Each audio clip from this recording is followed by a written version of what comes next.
अरे सूरज भाई, अरे सूरज भाई, क्यों इतनी तपिश कर रखी है भाई? अरे हम तो पहले ही महंगाई के आग में जल रहे हैं, अब तुम क्यों हमारी जान को आए हुए हो यार?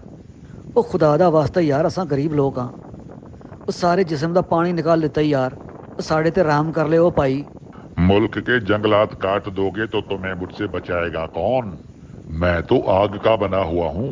मैंने तो तपिश ही करनी है ना। जंगलात काट दिए ना तो जलते रहो अब। अरे सूरज भाई, ये जंगलात हमने नहीं काटे भाई। तो किसने काटे?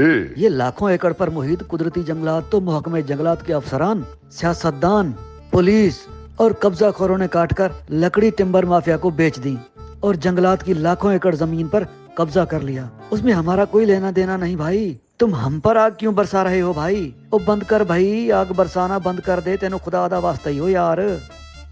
अरे तो जंगलात के अफसरान, सियासतदान, पुलिस और इस टम्बर माफिया को इतनी अकल भी नहीं थी कि उनको पता होता कि कुदरती जंगलात काटने से मौसमियाती तब्दीली और माहौलियाती आलूदगी होती है। दरख्त न फकत गर्मी को कम करने में मदद करते हैं बल्कि तुम लोगों को सैलाब में डूबने से भी बचाते हैं।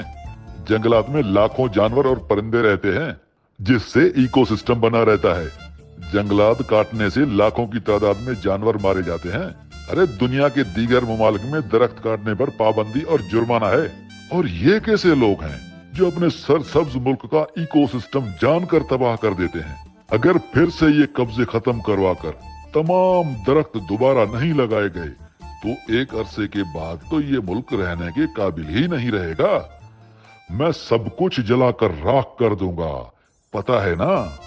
अरे सूरज भाई, ये टिम्बर माफिया, अफसरान, सियासतदान और पुलिस और डीसी साहिबान, ये हजरात तो गर्मियों में एसी से नहीं निकलते और सर्दियों में हीटर और गर्मा गर्म कंबल से। इनके लिए इकोसिस्टम को तबाह करना छोटी सी बात है भाई। और कल को अगर ये मुल्क रहने के लायक नहीं भी रहा तो ये लोग अपना मुल्क छोड़कर किसी दूसरे मुल्क में चले जाएंगे भाई।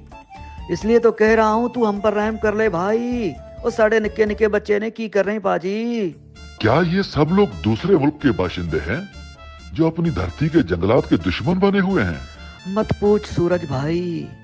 अरे ये सब पैदा तो इसी मुल्क में हुए हैं, लेकिन ये बड़े होते ही पता नहीं क्यों धरती से आंखें फेर लेते हैं। दौलत की हवस में अंधे हो जाते हैं ये लोग। इनको दौलत जमा करके अयाशियां करने के अलावा कुछ भी नजर नहीं आता। खुद को आसमानी मखलूक समझने लगते हैं भाई। अपनी धरती की तबाही करके पैसा मुल्क से बाहर ले जाते हैं, जायदादें मुल्क से बाहर बना लेते हैं, अपनी औलाद और खानदान को मुल्क से बाहर भेज देते हैं और आखिर में रिटायर होकर खुद भी बाहर ही चले जाते हैं। तो इनको कोई कहने या पूछने वाला नहीं होता? अरे कौन पूछेगा इनसे भाई? ये तो सब आपस में मिले हुए होते हैं ना। इनका पूरा पूरा खानदान इदारों के बड़े बड़े पोस्टों पर होता है, पता है आपको?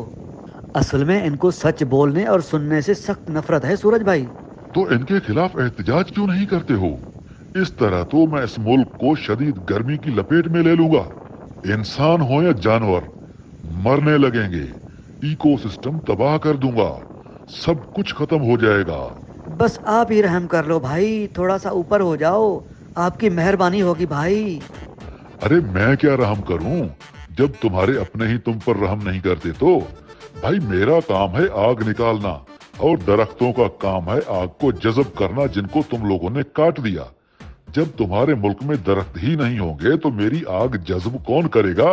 बिल्कुल ऐसा ही है, लेकिन अब तो जालिमों ने ऐसा निजाम बना दिया है कि पुलिस हो, डीसी हो या महकमा जंगलात हो या ये सियासतदान हो, अरे भाई हर इदारे में बड़ी बड़ी पोस्टों पर इन्होंने अपने अपने रिश्तेदार और औलाद बिठा रखे हैं।